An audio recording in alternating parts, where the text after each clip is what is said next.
वो दिन मनाए जो हमारे आने का 50वां वर्ष है।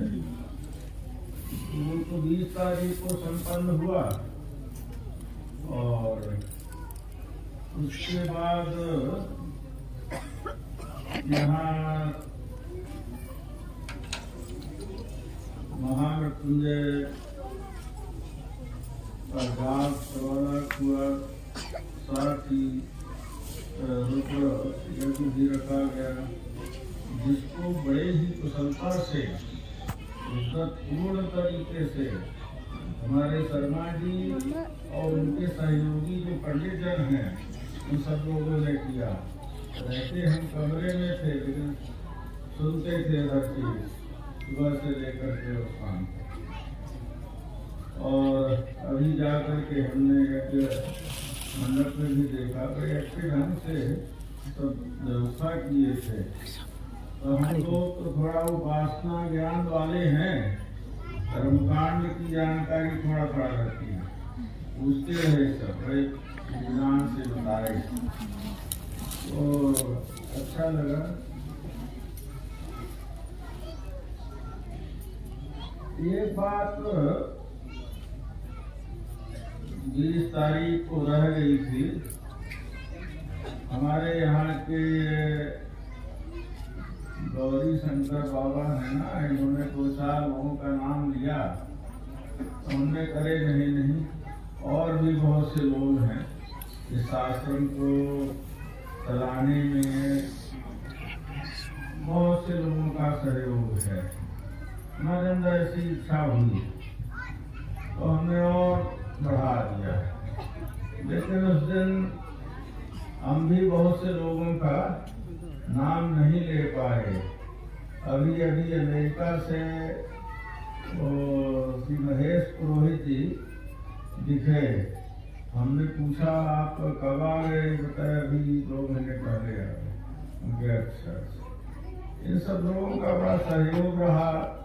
कटनी में अरविंद पाठक थे, उनका भी बड़ा सहयोग रहा आश्रम निर्माण में और भी अन्य बातों में। अब तो वो नहीं रहे पाठक जी, साथ ही और भी बहुत से लोग हैं। एक यहाँ सियाराम पटेल हैं, उनको या उनकी सेवा को लोग शायद न समझते हैं, हम समझते हैं या परमात्मा तो बड़े परम भक्त हैं वो बेचारे। बराबर जब से आए विभिन्न कार्यों में ऐसे लगे रहे, सहयोग देते रहे और अभी भी देते रहते। अब तो वो भी अस्वस्थ हैं, हम भी थोड़ा अस्वस्थ रहते हैं, तो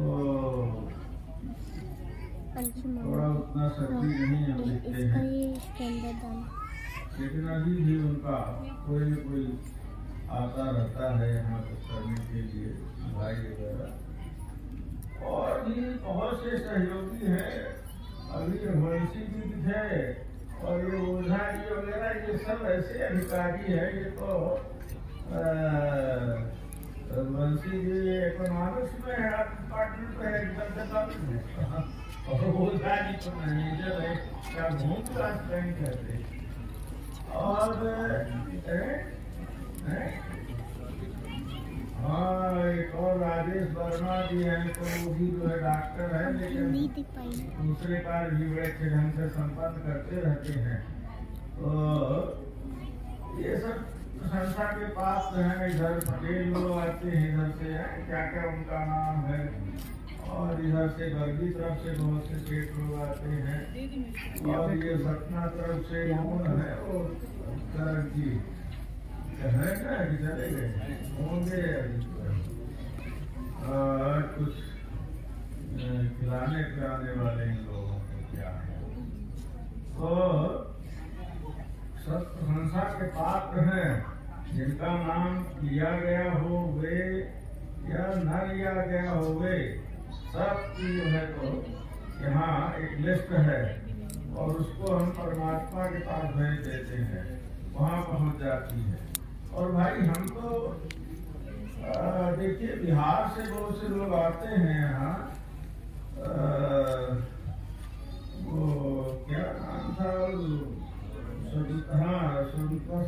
सेनानी रहे पहले, और फिर एमएलए रहे कांग्रेस पार्टी के। क्या नाम था? नहीं, देव नारायण ईश्वर और महेश चौधरी रहे, उनके पिताजी रहे, वो सब नहीं रहे, उनके बच्चे हैं, डॉक्टर हैं। साथ ही दीदी है ना, साथ ही दादी। इनके पहले दरभंगा लहरिया सराय में पंडित रामचंद्र मिश्र रहे, वो गांधी जी के बड़े निकट सहयोगी रहे। विनोबा जी, जयप्रकाश नारायण, जवाहरलाल नेहरू, इन सब के समय के नेता रहे। स्वयं भी कुछ थे भारत स्तर पर किसान सम्मेलन की क्या नेता। तो पहले रहे, बाद में वो सब छोड़ करके जैसे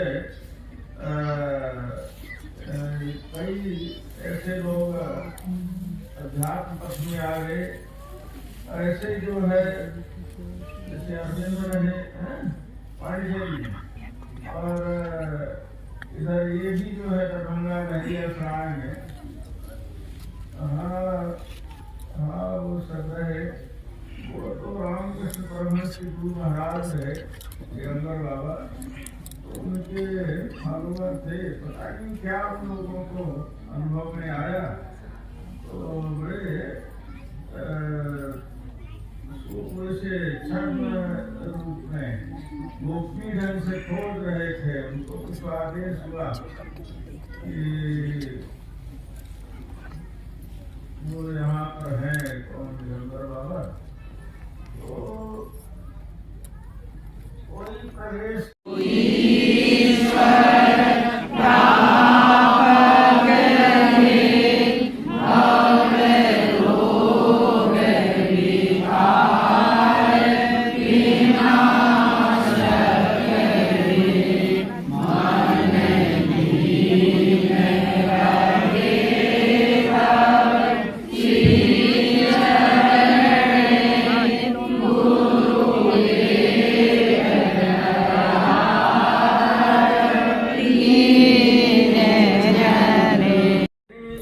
जागृत हो जाएगा, आपको आगे पीछे के तमाम हालात जो है बताने लगेगा।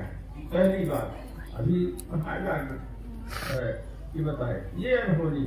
दूसरी बात, जब ईश्वर जागृत हो जाएगा, हर चीज बताने लगेगा, तो फिर आपका विवेक रूपी लक्ष्मण, नहीं क्या नित्य है, क्या अनित्य है, क्या सत्य है, क्या असत्य है, क्या करना न करना, ये सब जो है विवेक भी आपके अंदर निखर जाएगा।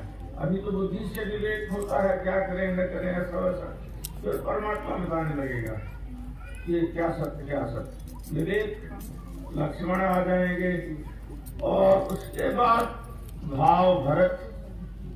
देखिए ग्रंथों में पढ़ते हैं, तमाम तीर्थों में भटकते हैं, यहाँ वहाँ संत महात्माओं के यहाँ जाते हैं, समझ में नहीं आता भगवान शरण लाए जिन्हें विशाला।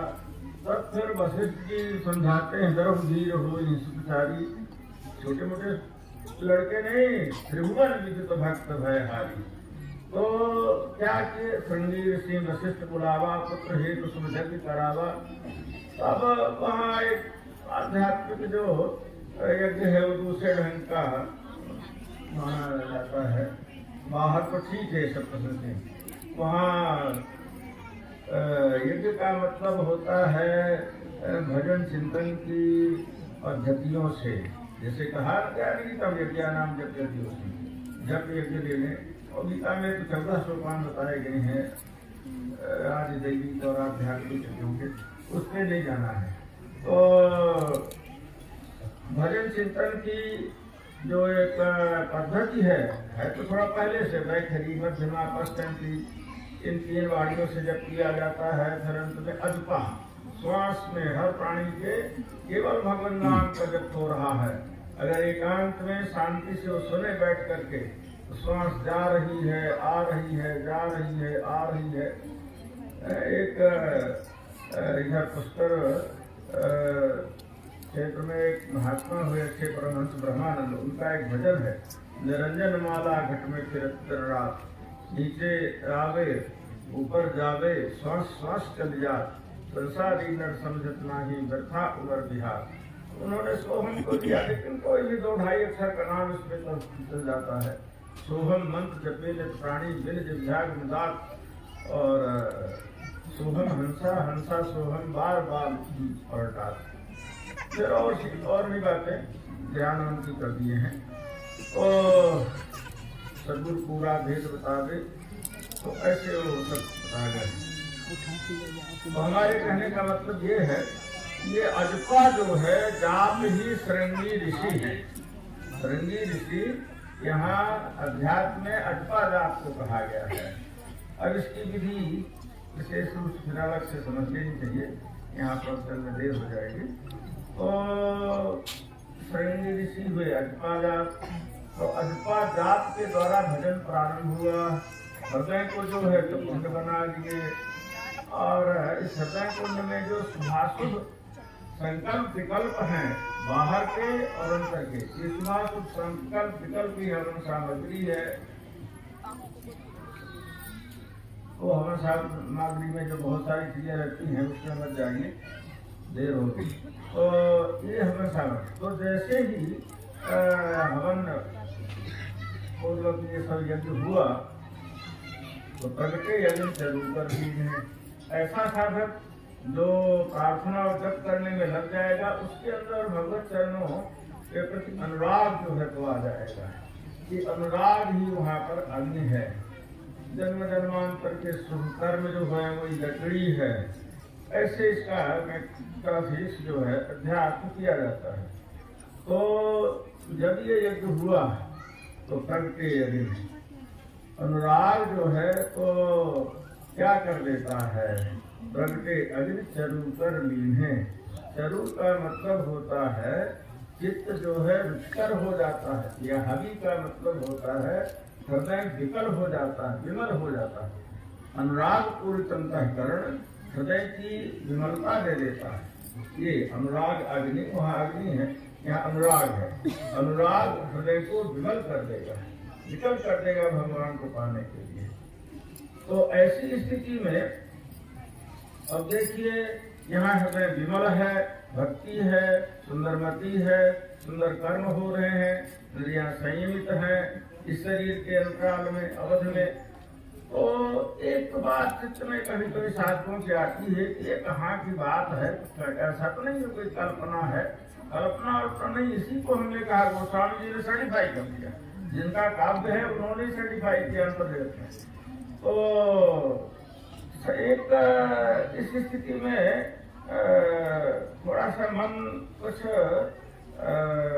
मलिन होने के कारण विश्वास नहीं कर पाता है, और स्वभाव दोष भी होते हैं, इस कारण से भी नहीं होता है। साथ ही कल्पनाएं नाना प्रकार की उड़ जाती हैं, सही है गलत है, रास्ता आगे तक ले जाएगा नहीं ले जाएगा, प्राप्ति कराएगा लक्ष्य को नहीं कराएगा, ऐसी तमाम बातें। इसको किस ढंग से वहाँ बताया गया है, विश्वामित्र के यज्ञ के द्वारा। विश्वामित्र यज्ञ कर रहे थे तो वहाँ ये राक्षस आ करके जो है तो यज्ञ विध्वंस कर देते थे। तो जब यज्ञ जोग मन करही अतिमारी सुबह हुई डरही, तो गाज सुवन मन चिंता व्यापी हरिजन मरही न निश्चर पापी। तो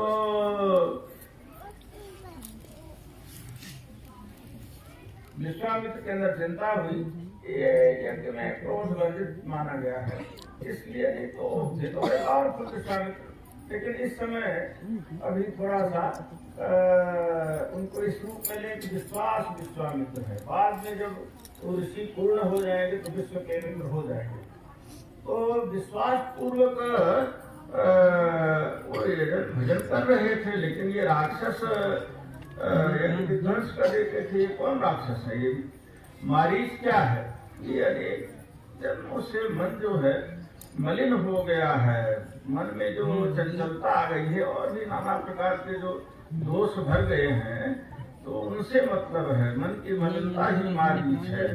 एक शब्द में समझ लेना चाहिए कि मन में नाना प्रकार के जो विकार हैं वो सब आ जाएंगे। तो ये मारीच है, ये नहीं भजन करने देगा मन की मलिनता। चंचल मन कहाँ जो है जप में लगेगा, ध्यान में लगेगा, प्रार्थना में लगेगा, ईश्वर करेगा। अच्छा, फिर स्वभाव दोष रूपी स्वभाव है। स्वभाव नहीं स्वभाव के दो स्वभाव हैं। तो बुद्धि नहीं कुछ करने देता। प्राय लोग कहते पाए जाते हैं स्वभाव कुछ ऐसा बन गया है कि कुछ कर नहीं पाते हैं।